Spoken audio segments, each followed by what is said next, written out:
Hello बच्चों, let's read the question which is that the last step of DNA fingerprinting is.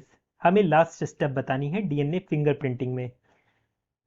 पहला option है blotting, second option है auto radiography, third option है hybridisation, fourth option है isolation of desired DNA. Here the key concept for this question is DNA fingerprinting. DNA finger printing. अब देखिए DNA fingerprinting कैसे होती है ये समझिए। सबसे पहले हम क्या करेंगे, सबसे पहली स्टेप क्या है इसमें, हम डीएनए को एक्सट्रैक्ट करेंगे सैंपल में से।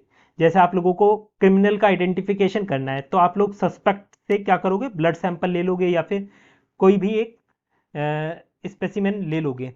जैसे हेयर ले लिया, स्किन ले ली, जहां पर डीएनए आप लोग एक्सट्रैक्ट कर सको। तो आप लोगों ने क्या करा, सैंपल लिया और उससे डीएनए एक्सट्रैक्ट करा। एक्सट्रैक्शन ऑफ डीएनए सबसे पहली स्टेप हो गई। फिर एक्सट्रैक्शन ऑफ डीएनए, आपने डीएनए को एक्सट्रैक्ट कर लिया सबसे पहले। जब आपने डीएनए को एक्सट्रैक्ट कर लिया उसके बाद फिर आप क्या करेंगे, डीएनए को एक्सट्रैक्ट करने के बाद इसका डाइजेशन करवाएंगे रेस्ट्रिक्शन एंजाइम से। Digestion, digestion of DNA by restriction enzyme, थोड़ा स्पेस दे देते थे, bye restriction enzyme.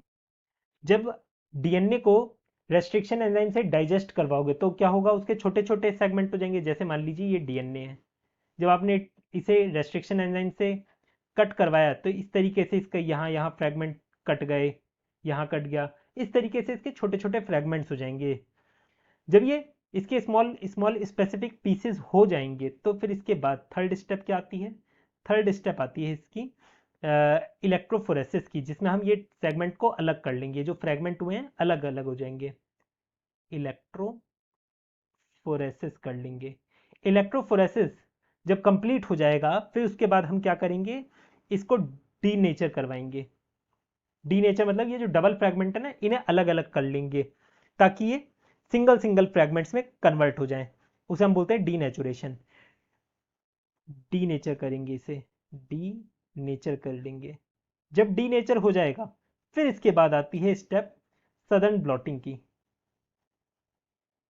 Southern blotting की, जिसमें हम नाइट्रोसेल्युलोज मेम्ब्रेन पर इसे ट्रांसफर कर लेंगे डीनेचर करने के बाद।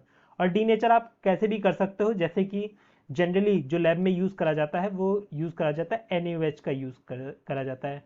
जेल को हम NaOH में डुबा देते हैं जिसकी वजह से जो फ्रेगमेंट होते हैं डीएनए के वो अलग अलग हो जाएंगे।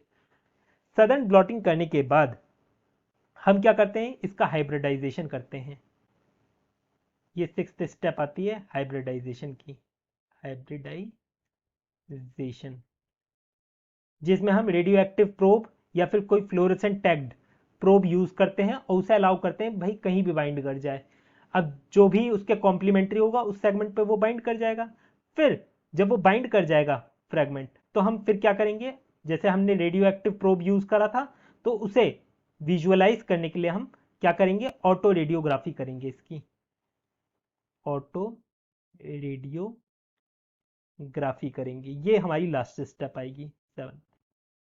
तो यहाँ पर ऑटो रेडियोग्राफी कहाँ दे रखा है, ऑप्शन सेकंड में दे रखा है, तो ये हमारा आंसर हो गया। ब्लॉटिंग हमारी किस नंबर पे आ रही है, 5th नंबर पे आ रही है, तो ये तो इसका आंसर होगा नहीं। हाइब्रिडाइजेशन कहाँ आ रहा है, 6th नंबर पे आ रहा है, तो ये भी हमारा आंसर नहीं होगा। आइसोलेशन ऑफ डिजायर डीएनए ये कहाँ पर आ रहा है, ये तो हमारा पहले पे ही आ रहा है, तो ये भी हमारा आंसर नहीं होगा। तो हमारा आंसर क्या है, option 2। I hope you understood it well, best of luck.